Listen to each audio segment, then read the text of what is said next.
길고 길었던 삼국시대의 막이 내리고 한반도는 다시금 혼돈에 휩싸입니다. 신라는 쇠퇴하고 각지에서 힘을 키운 호족들은 저마다 새로운 시대를 꿈꾸며 대립했습니다. 궁예의 폭정 아래 백성들의 삶은 고통스러웠고 새로운 영웅이 등장을 갈망하는 목소리가 높아졌습니다. 바로 이때 훗날 고려의 태조가 될 왕건이 역사의 전면에 나서고 있었습니다. 그리고 그의 곁에서 묵묵히 새로운 나라의 기틀을 다질 지략가 최응이 있었습니다. 왕건은 뛰어난 무용과 리더십으로 사람들을 모았지만 그의 옆에는 늘 번떡이는 지혜가 필요했습니다. 최응은 바로 그 역할을 수행했습니다. 그는 왕건의 깊은 신뢰를 받으며 중요한 전략과 전체 수립에 참여했습니다. 최응은 단순히 전투에서 승리하는 것을 넘어 백성들의 마음을 얻고 새로운 나라의 근간을 튼튼히 다지는 데 집중했습니다. 호족들의 이합접산 속에서 왕건이 흔들리지 않고 중심을 잡을 수 있었던 것은 최응과 같은 지략가들의 헌신적인 조언 덕분이었습니다. 그의 통찰력은 새로운 왕조의 설계와 같았습니다. 후삼국 통일의 대업이 무르익고 마침내 고려가 건국되던 순간 최응의 역할은 더욱 중요해졌습니다. 그는 단순히 왕건의 승리를 축하하는 것을 넘어 건국 초기 고려가 안정적인 국가체계를 갖추는 데 전력을 다했습니다.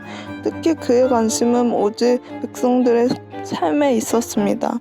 전쟁으로 피폐해진 민심을 다독이고 안정적인 생활 기반을 마련하며 조세 제도를 정비하는 등 민생 안정을 위해 정책 수립에 그의 지혜가 빛을 발했습니다. 최응은 단순한 신하가 아닌 새로운 나라의 심장 박동을 조절하고 생기를 불어넣는 설계자였습니다.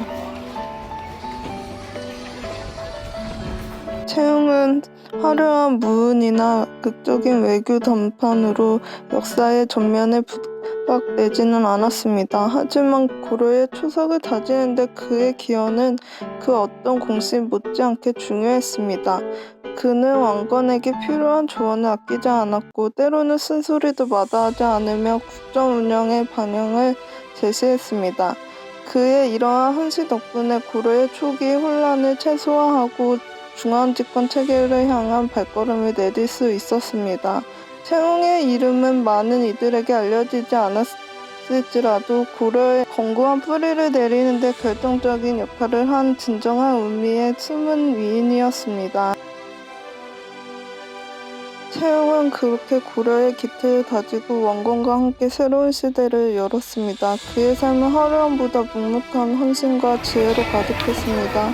오늘날 우리는 고려의 찬찬한 역사를 기억하지만 그 시작에 최응과 같은 이름 없는 영웅들의 피땀 어린 노력이 있었음을 잊혀서는 안 될 것입니다. 역사의 위대한 승리뿐 아니라 그 승리를 강력하게 보이지 않는 지혜와 헌신을 기억해야 합니다. 최응의 삶은 바로 그러한 지혜의 등불처럼 고려의 여명을 밝힌 소중한 빛으로 영원히 남아있을 것입니다.